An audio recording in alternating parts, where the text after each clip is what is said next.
We don't have unlimited resources, so we can't literally start everywhere all at once. We've got to start somewhere, and that means there needs to be some kind of selection. Visit CTIO101.com and become a 101er. When you speak to a business that has, significant different groups in it, it's not that one group will totally empathize with you about the total demand. Yeah. So actually, a lot of different groups within a business will kind of see transformation just through their goggles, their blinkers, which is quite right because they're meant to be focused on their area. How do you govern or how do you influence the fact that actually out of all that demand, of which you can't satisfy all of it at once, some of it you might never ever be able to get to, how do you determine that one group's kind of request is actually of a higher value to another group? So you've always got the observation and potential criticism to say, well, that's great, but that's got nothing to do with my division or my business unit.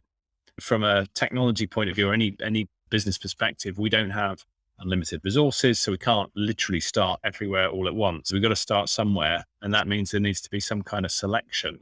Classic consulting matrix is the effort versus value matrix. Things with high effort, high value are the big things you typically have to deliver later on.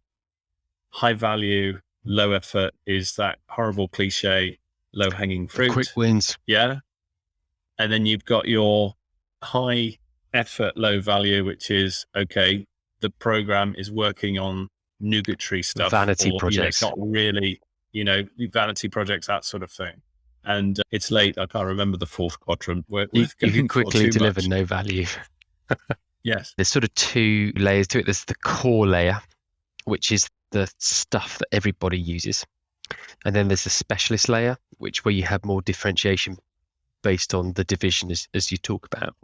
The focus for me over the first sort of 2 to 3 years is very much on the core layer. How do you prioritize? There's probably the commercial answer would be the areas that are most profitable for the business. And then there's the reality, which is your horse trading a little bit, working out politically what's the most effective way to deploy limited resources. I'm quite fortunate the organization that I'm in, actually, where we focus our energy, we're able to deliver value to most areas. So we don't have to do too much of that horse trading. I'm finding that I need to come up with a design of my own. So 100% talk to the business, all the elements that you've just described to make sure you understand what's important, what are people talking about, all the rest of it. But have that against also a design basis. I mean, another way of putting it would be to say to put together a product.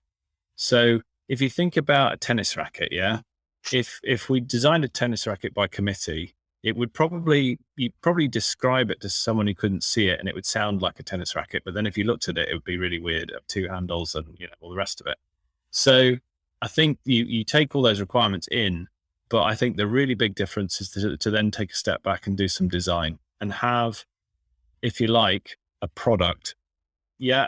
When I say a product, what I mean is some sort of core that you're going to build that you're no longer going to ask for requirements for. When you get that moment when everyone is screaming for effectively the same resource, that scoring exercise you can do, in the legal sector, you might score on compliance and client and cash and velocity of cases, all that sort of stuff. But that's really difficult, I think, to maintain on a regular basis. But I think it's useful when you get that moment when the business says, hang on a minute, what are our current priorities? It's hard though, isn't it? Because you can use scientific methodologies, but at the end of the day, you're having to deal with human personalities. And that's the really hard thing. Business isn't science. Except for when you're creating vaccines. And then literally business is science. But I know there's always an exception to every sweeping statement I make. But I think you're right. But business isn't precise.